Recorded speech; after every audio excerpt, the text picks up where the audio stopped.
Et aujourd'hui, Clémence, vous êtes confrontée à une nouvelle problématique. On a dit tout à l'heure que vous étiez en classe 1 jusqu'à présent, avec un processus de certification simplifié. Aujourd'hui, avec le nouveau règlement, votre classe change. Vous êtes en cours de certification pour passer en classe 2B, si je ne me trompe pas. Exactement. Voilà. Oui.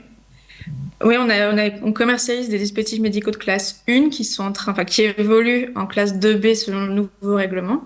Donc, on est en plein dans le process avec notre organisme notifié. Et là aussi, ça a amené plusieurs questions par rapport à notre couverture d'assurance et notamment où Olina nous a accompagnés sur deux volets.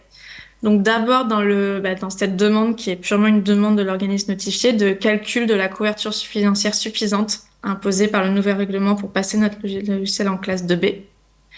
Oui, notre conseiller nous a accompagnés sur comment calculer, comment estimer quelle était la bonne couverture financière, euh, ce qui a été fait et attend pour notre processus avec l'ON. Et dans le cadre de la procédure de certification de l'organisme notifié, on nous a demandé de présenter un devis d'assurance qui couvrait la nouvelle classe de risque, donc 2B qu'on allait avoir. Et ça a entraîné un nouveau projet d'assurance donc déjà de le fournir dans un délai imparti assez court puisque c'était une demande de l'organisme dans un temps court et ensuite de pouvoir tout basculer au moment où on aurait le changement de classe pour être bien dans les règles. Et ce faisant, notre contrat qu'on avait initialement qui était de RC Pro et cyber, on passe donc on passera dès l'obtention de la classe sur un contrat de RC Pro Life Science qui couvre les dispositifs médicaux numériques à partir de la classe 2B. Et on est en train de travailler actuellement avec Omninov sur avoir à côté une assurance cyber indépendante, puisque la mutualisation n'était plus possible dans cette nouvelle classe. Et donc là, Omninov est en train de travailler avec notre équipe de sécurité informatique sur les mesures cybersécurité qu'on a actuellement en place, qu'on doit renforcer ou pas, et pour limiter nos risques et optimiser notre futur contrat. Exactement.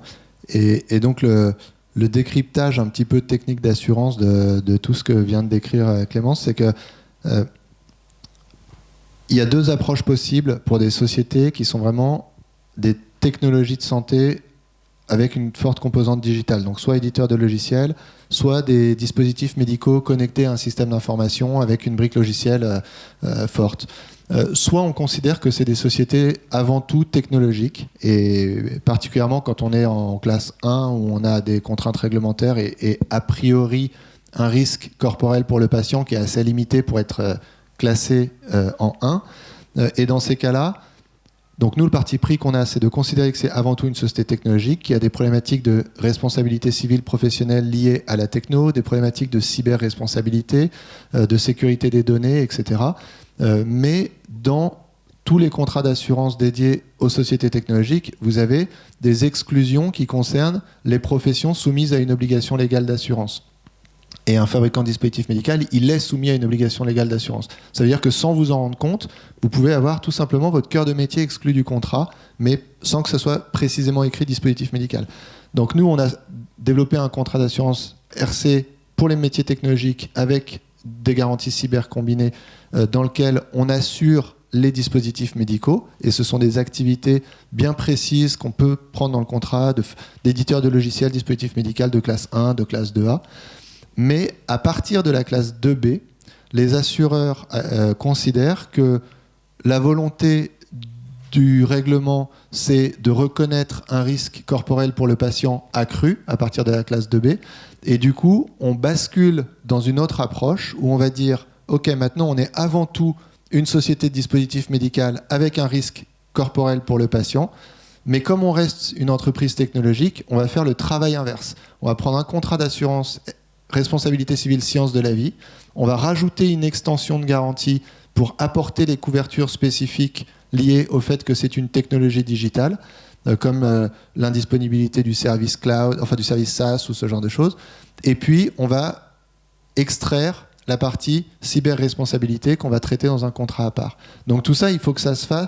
Donc là, on se parle de négociations conséquentes avec les assureurs. On parle d'avoir la souplesse de pouvoir changer en cours d'année un contrat qui est a priori souscrit pour une durée ferme de 1 an renouvelable tacitement. Donc il faut avoir le levier de négocier, de dire non, on va quand même changer en cours d'année. Et puis il faut avoir la réactivité de présenter un devis et de pouvoir faire le changement d'assurance en fonction du planning de certification de Synapse et pas en fonction du planning des échéances du contrat d'assurance. Voilà un petit peu le challenge pour accompagner la croissance.